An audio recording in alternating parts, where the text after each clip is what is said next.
And then you have to ask for the business. You know, I've trained a lot of territory managers, and some people just don't ask for the business. They give the quote, and they're like, okay, great, have a nice day, we'll see you later.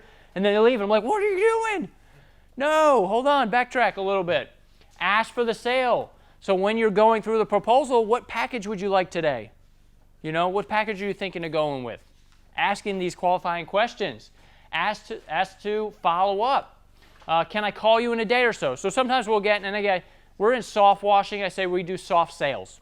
I say that right to the customer. You know, we're not a pushy salesperson. I want to tell you my story. You know, this is what we're going to do. Hands down, we're going to be the best. You know, if you got to talk to your husband, no problem at all, right? Do you want to close the deal that day? Yeah, of course, right? You want to close it, but you don't want to push them into it. So you let them know, can I follow up with you in a day or so? Can I send you an email with a video? That way you can explain it to your husband, right? Because she's like, my husband isn't going to do it. You know what I mean? He's just not going to do it. I need somebody to do it. Or the husband's like, my wife is like, I need to get this done, but I'm not going to do it. You know what I mean? So they're calling you for a reason, right? So get down to that key point and then say, can I follow up with you in a day or so? So if it's closed, finish the ticket and have the homeowner sign the ticket. Because how many people in here say, let's go ahead and do it, and then they call back a day before and they're like, well, we went with somebody else or we're not going to do it, right? It's happened to everybody. But if you get them to sign it and you get their first 8 credit card numbers, the first 8, legally binding, that is a contract, and they're telling you, hey, we're getting it done. They signed it. That's like a bond, handshake, you know what I mean? Now they're probably not going to call you back and say, I'm not going to do it, unless it's like drastic, right? The heating went out in my home and I can't afford it now. Whatever it is, right? But you're getting that locked in. All right, come back with 2 pinks. So we track these. You want to replicate your efforts, right?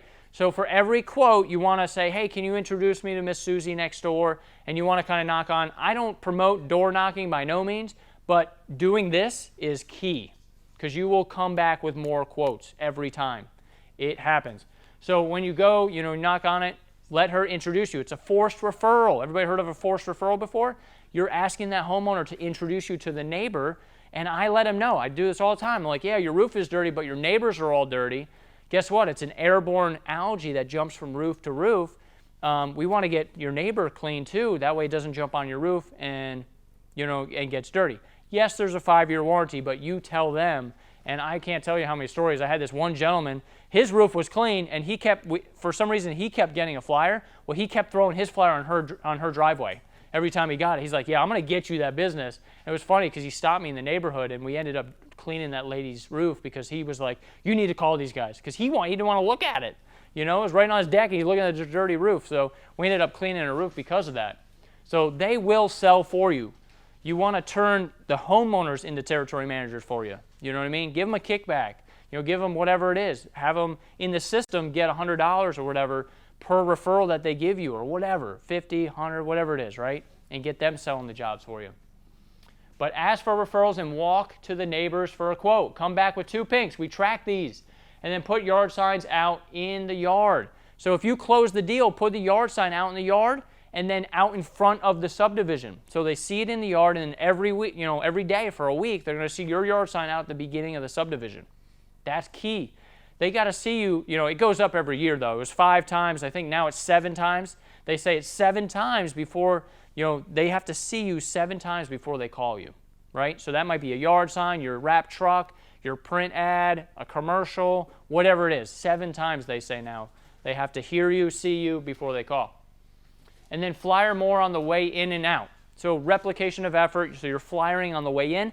And guys, if you flyered that subdivision and the next day you're doing a quote, flyer it again. Let them know the squeaky wheel gets the oil. They're procrastinators. You got to kick them in the butt and say, let's get the roof clean. How's it going, guys?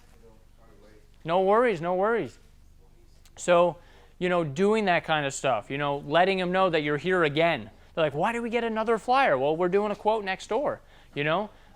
There's a story where there's a whole cul-de-sac, right? And in that cul-de-sac, we ended up doing, I don't know, 6 or 7 of the homes, right? But there was basically almost every home in that cul-de-sac except for the last one. Do you know how many flyers that guy got? Because we do check it out flyers when the job is done. We do flyers on every quote we do. The guy called into the office. He's like, all right already. Just come clean my roof. I don't care what it costs. Because he got so many dang flyers, you know? We had a question back there. There's a soul flush guy in my area that has a ton of bad reviews for throwing flyers in people's yards. Yeah, yep. So, and he might be doing it wrong, right? So you got to do it the right way. You can't just blast like crazy. You got to make sure you're specific. And we're going to talk about that. We profile our homes. And I hate, I don't like to say profile because you're like, Pat, you're profiling the homes? Man, that's like, it's not good, but it is. It's true.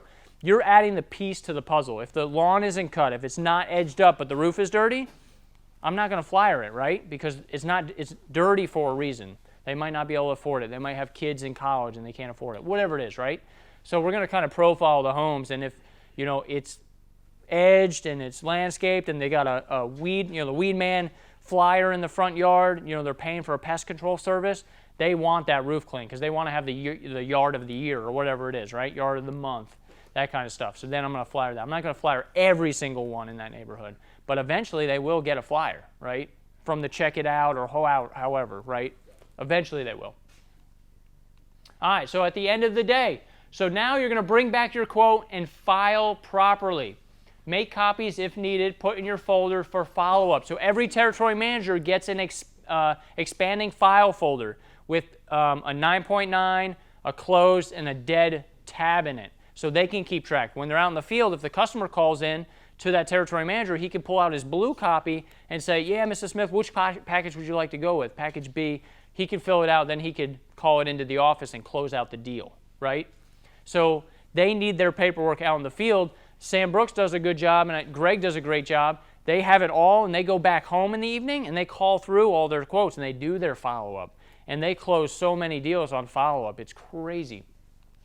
All right, so put your sales on the board, the sales board. Make sure you note it on the sales board.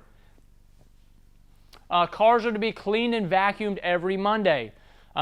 We kind of got lost track on that, but you want to make sure that the oil changes are getting done, that they're clean. Look, we're a cleaning company. We got to be presentable. Our trucks got to have tire shine on them. The rims got to be clean. We're a rolling billboard. If we have dirty trucks, what does that say for our cleaning to their home, right? They look at this stuff. First impressions are everything. So check oil sticker, fluids, air pressure weekly. And just make sure that, you're executing on those. Having the systems in place for that territory manager to go and check on their marketing materials. Make sure they're dotting their I's and crossing their T's. It's a great time on Mondays, before the sales meeting to go through their cars and make sure they got everything. They're signing out the flyers and all that stuff. So that's the end of that one, guys. We're going to take a quick 10-minute break, get some water, and then we'll jump into the next PowerPoint.